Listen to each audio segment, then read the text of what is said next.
নমস্কাৰ সকলোকে পুনৰবাৰ মোৰ চেনেললৈ স্বাগতম জনাই লৈ আহিছোঁ আজিৰ দিনটোৰ ৰাশিফল। আজি হৈছে 10 মে 2026 অসমীয়া 26 বহাগ দেওবাৰ। আজি সূৰ্যোদয় সময় পুৱা 4:25 আৰু সূৰ্যাস্ত সময় 5:49। আজি হৈছে অষ্টমী তিথি আৰু কৃষ্ণপক্ষ। আজিৰ দিনটো প্ৰথম ৰাশি হ'ল মেঘ ৰাশি। আজি আপুনি নতুন কিবা এটা নামিবলৈ চেষ্টা কৰিব।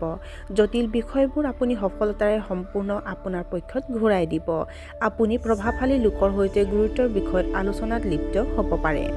আন কিছুমানে আপোনাৰ ব্যক্তিত্বৰ প্ৰতি আকৰ্ষিত হ'ব। আপুনি আপোনাৰ পচন্দৰ চাকৰি বদলি লাভ কৰিব পাৰে। আপোনাৰ বৈবাহিক সম্পৰ্ক আনন্দময় হ'ব। বৃষ ৰাশি। আপোনাৰ আৰ্থিক অৱস্থাৰ উন্নতি হ'ব। ছাত্ৰ ছাত্ৰীৰ বাবে দিনটো উৎকৃষ্ট হ'ব। কৰ্মক্ষেত্ৰত কিছু পৰিৱৰ্তন হ'ব পাৰে। ধৈৰ্য্যৰে লোৱা সিদ্ধান্তই লাভৱান হ'ব। অসমাপ্ত কাম সম্পূৰ্ণ কৰাৰ হেঁচা থাকিব। আপোনাৰ ঘৰত বয়োজ্যেষ্ঠসকলৰ লগত আন্তৰিক সম্পৰ্ক বজাই ৰাখিব লাগে। মিথুন ৰাশি। আপোনাৰ জীৱনসংগী আপোনাৰ ওপৰত বিচলিত হ'ব পাৰে, গতিকে কোমল আচৰণ বজাই ৰাখিব লাগে। বাজেটৰ অভাৱৰ বাবে আপোনাৰ কামবোৰ নিৰ্ধাৰিত সময়ত সম্পূৰ্ণ নহ'ব। কোনো সহযোগীৰ পৰা বিশ্বাসঘাতকতাৰ সন্মুখীন হ'ব পাৰে। স্বাৰ্থপৰতাৰ প্ৰৱণতা থকা মানুহৰ পৰা আঁতৰি থাকক। মূৰৰ বিষ আৰু মানসিক চাপৰ বাবে আপোনাৰ দিনটো অশান্তিপূৰ্ণ হ'ব পাৰে। কৰ্কট ৰাশি। আপুনি হয়তো আপোনাৰ পৰিয়ালৰ সদস্যৰ সৈতে বজাৰ কৰিবলৈ যাব পাৰে। প্ৰেমিকক প্ৰেমৰ প্ৰস্তাৱ দিয়াৰ বাবে দিনটো শুভ। আপোনাৰ পৰিয়ালৰ ভিতৰতে কোনো শুভ অনুষ্ঠান হ'ব পাৰে। আপুনি নতুন ব্যৱসায় আৰম্ভ কৰাৰ কথা চিন্তা কৰিছে। আপুনি আপোনাৰ ঘৰখন সজাই তুলিব। আয়ৰ নতুন উৎসৰ উন্মেষ ঘটিব। সিংহ ৰাশি। চৰকাৰী কৰ্মচাৰীৰ প্ৰতিপত্তি আৰু সন্মান বৃদ্ধি হোৱা দেখিব। আজি আপুনি আত্মবিশ্বাসেৰে ভৰি পৰিব। আপোনাৰ ব্যৱসায়ত আপুনি যথেষ্ট লাভ কৰিব। কৰ্মক্ষেত্ৰত আপোনাৰ দক্ষতা বৃদ্ধি পাব। বন্ধু বান্ধৱীৰ পৰামৰ্শ আজি আপোনাৰ বাবে উপকাৰী বুলি প্ৰমাণিত হ'ব। আপুনি আপোনাৰ বিৰোধীসকলৰ ওপৰত আধিপত্য লাভ কৰিব। কন্যা ৰাশি। আজি আপুনি আপোনাৰ কামৰ মানদণ্ডৰ ওপৰত গুৰুত্ব দিব লাগে। আপোনাৰ ঘৰৰ প্ৰাচীনসকলে হঠাতে আপোনাৰ পৰা কোনো গুৰুত্বপূৰ্ণ বিষয় সম্পৰ্কে তথ্য বিচাৰিব পাৰে। আপুনি বিবাহ বহিৰ্ভূত প্ৰেমৰ পৰা বিৰত থাকিব লাগে, কিয়নো ইয়াৰ ফলত আপোনাৰ সুনাম কলংকিত হ'ব। নিজৰ ইচ্ছা সন্তানৰ ওপৰত জাপি নিদিব। ডায়েবেটিছ ৰোগত আক্ৰান্তসকলে নিজৰ স্বাস্থ্যৰ সঠিক যত্ন লোৱা উচিত। তুলা ৰাশি।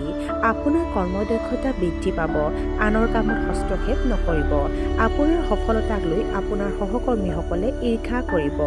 আপোনাৰ ওপৰত আপোনাৰ ঊৰ্ধ্বতম বিষয়াৰ আস্থা বাঢ়িব। আপোনাৰ পৰিয়ালত শান্তি আৰু সুখ থাকিব। বৃশ্চিক ৰাশি। উচ্চ শিক্ষানুষ্ঠানৰ ছাত্ৰ ছাত্ৰীয়ে নামভৰ্তি লাভ কৰিব পাৰে। আপোনাৰ ব্যৱসায়িক উদ্যোগৰ অগ্ৰগতিৰ ফলত আপুনি উৎসাহিত অনুভৱ কৰিব। আপোনাৰ বৈবাহিক সম্পৰ্কত অতি সম্প্ৰীতি থাকিব। সংবাদ মাধ্যমৰ সৈতে জড়িতসকলে হয়তো এক ডাঙৰ মাইলৰ খুঁটি অৰ্জন কৰিব পাৰে। গুৰুত্বপূৰ্ণ কামত বাধাৰ সৃষ্টি কৰা বাধাসমূহ সমাধান হ'ব। আপুনি আপোনাৰ পিতৃ মাতৃৰ আশীৰ্বাদ লাভ কৰিব। ধনু ৰাশি। পূৰ্বপুৰুষৰ সম্পত্তি সম্পৰ্কীয় সমস্যা সমাধান হ'ব পাৰে। আপোনাৰ কামৰ গতি কিছু লেহেমীয়া হ'ব। কৰ্মক্ষেত্ৰত ঊৰ্ধ্বতম বিষয়াসকলে আপোনাক অতিশয় সন্মান কৰিব। বৰ্তমান পৰিস্থিতিত আপুনি সন্তুষ্ট নহ'ব।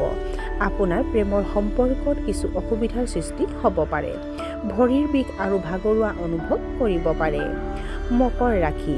আপোনাৰ জীৱনসংগীয়ে হয়তো আপোনাক উপহাৰ দিব। প্ৰেমত পৰা যুৱ দম্পতীয়ে আজি নিসংগতাৰ একেলগে সময় কটাব বিচাৰিব। শহুৰেকৰ ঘৰত কোনো অনুষ্ঠান বা সমাৱেশ হ'ব পাৰে। নতুন কিবা এটা শিকিবলৈ সুযোগ পাব। যদি আপুনি নতুন চাকৰি বিচাৰিছে তেন্তে আশাব্যঞ্জক সুযোগৰ সন্মুখীন হ'ব পাৰে। আপুনি গুপ্ত বিষয়ত অধ্যয়নত লিপ্ত হ'ব পাৰে। কুম্ভ ৰাশি। আপোনাৰ কৰ্মস্থলীত কাৰোবাৰ লগত কাজিয়া হ'ব পাৰে। খঙে আপোনাৰ বৈবাহিক সম্পৰ্কত তিক্ততাৰ প্ৰৱেশ ঘটাব পাৰে। অতীতৰ নেতিবাচক অভিজ্ঞতাই আপোনাৰ বৰ্তমানক ছাঁ কৰি দিব পাৰে। আজি সদ্ভাৱ আৰু শান্ত মনৰ মানুহৰ সংগত সময় কটাওক। আজি আপোনাৰ নিজৰ মানুহৰ পৰা বিৰোধিতাৰ সন্মুখীন হ'ব পাৰে। আৰু আজিৰ দিনটোৰ শেষৰ ৰাশিটো হ'ল মীন ৰাশি। আপোনাৰ ব্যৱসায় বৃদ্ধি পাব পাৰে। আপোনাৰ স্বাস্থ্যও যথেষ্ট ভাল হৈ থাকিব। শুভ কামত আপুনি যথেষ্ট পৰিমাণৰ ধন ব্যয় কৰিব। আপোনাৰ মানসিক অৱস্থা শক্তিশালী হৈ থাকিব। আপোনাৰ সকলো কাম সুকলমে আৰু সময়মতে সম্পূৰ্ণ হ'ব। অতিমাত্ৰা চিন্তা কৰি সময় নষ্ট নকৰিব। আৰু আজিৰ দিনটো ৰাশিফল ইমানতে অন্ত পৰিছে। আশা কৰোঁ আপোনালোক প্ৰত্যেকৰে আজিৰ দিনটো সুন্দৰ হওক। ধন্যবাদ।